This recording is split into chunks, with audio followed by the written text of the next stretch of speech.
Hey welcome to my YouTube channel education world. आज हम करेंगे 30 अक्टूबर के करंट अफेयर्स। तो पहला क्वेश्चन है 12th world Hindi summit 2023 to be held in Fiji. Fiji में 12वें नंबर का वर्ल्ड हिंदी समिट होगा। और फिजी कहाँ पर है? तो ये है पैसिफिक ओशियन में। अगर मैं बात करूं हिंदी समिट की, तो वर्ल्ड हिंदी समिट की शुरुआत कब हुई थी? 10 जनवरी 1975 को। और पहला वर्ल्ड हिंदी समिट हुआ था नागपुर महाराष्ट्र में। और इसीलिए 10 जनवरी को कौन सा डे मनाया जाता है? World Hindi day. और 14 सितंबर को कौन सा डे मनाते हैं? तो ये मनाते हैं नेशनल हिंदी डे। तो हमारी कितनी क्लासिकल लैंग्वेजेस हैं? तो हमारी 6 क्लासिकल लैंग्वेजेस हैं। और कितने क्लासिकल डांस हैं? तो 8 क्लासिकल डांस हैं। Indian Army Infantry Day has been celebrated on 27th of October. Indian Army Infantry क्या होती है? जो पैदल करने वाली सेना होती है, मतलब पैदल सेना को क्या कहा जाता है? इन्फेंट्री। तो 27 अक्टूबर 1947 की बात है, जब पाकिस्तान ने कश्मीर को घेरा था, तो पैदल चलकर हमारी इंडियन आर्मी ने वहां पर करेज दिखाया। तो इसी के लिए 27 अक्टूबर को मनाया जाता है Indian army infantry day. Indian army day कब मनाते हैं? 15 जनवरी। और who is the chief of Indian army? तो वो है मनोज पांडे।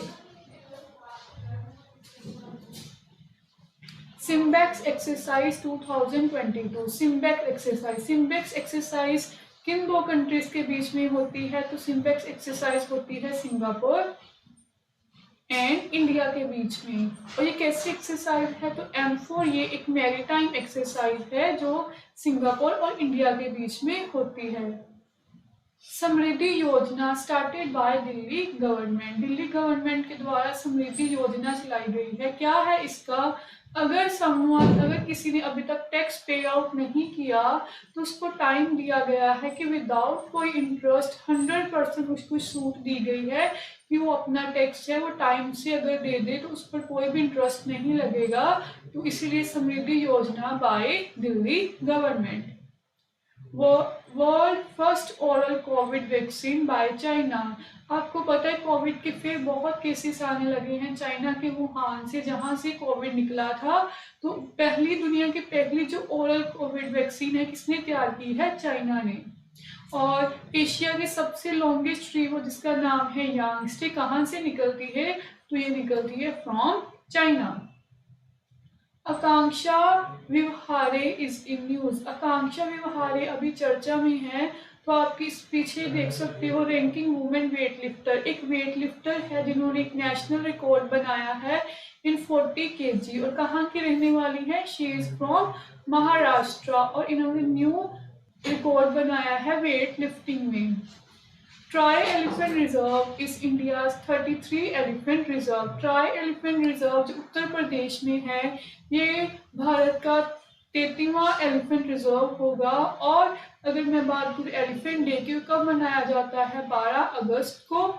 और अगर मैं बात करूँ कब प्रोजेक्ट आया था, तो 1992 में प्रोजेक्ट आया था elephant. Blue flag certification to Kadmat and Khunde beaches. One of a very important question. एक संस्था है जिसका नाम है FEE, कोपनहेगन की संस्था है जो ब्लू फ्लैग सर्टिफिकेशन देती है। किन के लिए देती है? वो टैग देती है फॉर क्लीनेस्ट बीच। जिन कंट्रीज के बीच सबसे क्लीनेस्ट होते हैं उनको ये ब्लू फ्लैग सर्टिफिकेशन दिया जाता है by FEE organisation of Copenhagen. और ये सर्टिफिकेशन दिया गया है टू बीचेस, वो है कदमत एंड खुंदाई। और ये दोनों कहाँ पर हैं? लक्षद्वीप में। और अभी तक कितने बीचेस को मिल चुका है? तो हमारे इंडिया के 12 बीचेस को मिल चुका है। और पहला मिला था गोल्डन बीच को। और गोल्डन बीच कहाँ पर है? उड़ीसा में। तो आज के सेशन में यहीं पर समाप्त। Thank you for watching. Bye bye.